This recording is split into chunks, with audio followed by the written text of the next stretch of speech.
As cool as குக்கும்பர்னு லைஃப்பை கொண்டு போகணும்னு நினைக்கிற ரிஷபராசி நேயர்களே, முயற்சி பண்ணுறதுலேயே நிறைய போராட்டங்கள்லாம் இருந்திருக்கும். இப்போ 12 வருஷம் கழித்து உச்ச வலிமையாக கடகத்துக்கு குரு வந்திருக்காரு. அதனால் உங்களுக்கு ஒரு உகந்த காலம். மெயினாக கல்யாண வரன் பார்த்துட்டு இருக்கிறவங்களுக்கு இது ஒரு உகந்த காலம். கல்யாணங்கிறது இந்த ராசிக்கு மட்டும் இல்லை, எந்த ராசியாக இருந்தாலும் கல்யாணங்கிறது நடந்தாதான் லைஃப்பில் ஒரு ப்ரொமோஷன் ஆன மாதிரி அடுத்த ஸ்டேஜுக்கு போனவதான் எடுத்துக்கலாம். வாழ்க்கைனா என்னன்னு புரியறதே கல்யாணத்துக்கு அப்புறம் தான். அதுக்கு உண்டான யோகம் இப்போ உங்களுக்கு இருக்குது, அதை யூஸ் பண்ணிக்கிங்க. ஏன்னா 4 மாதம் கழிச்சு சிம்மத்துக்கு போயிட்டு சிம்மத்தில் 4 மாதம் இருந்துட்டு அதுக்கப்புறம் திருப்பியும் கடைசி 4 மாதம் தான் கடகத்துக்கு வர்றாரு. அதனால இது இன்டென்ஸாக ட்ரை பண்ணுங்க.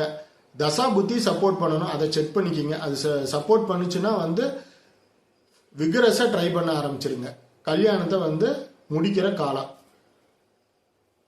ஆல்ரெடி கல்யாணம் ஆயிருந்தவங்களுக்கு ஏதோ டிஸ்பியூட் இருந்தாலும் ஒரு மனஸ்தாபங்கள் இருந்தாலும் அதை பேசி தீர்த்துக்கிறதுக்கு உண்டான ஒரு சூழ்நிலை, கணவன் மனைவிக்குள்ள ஒரு இணக்கம் ஏற்படுற சூழ்நிலை.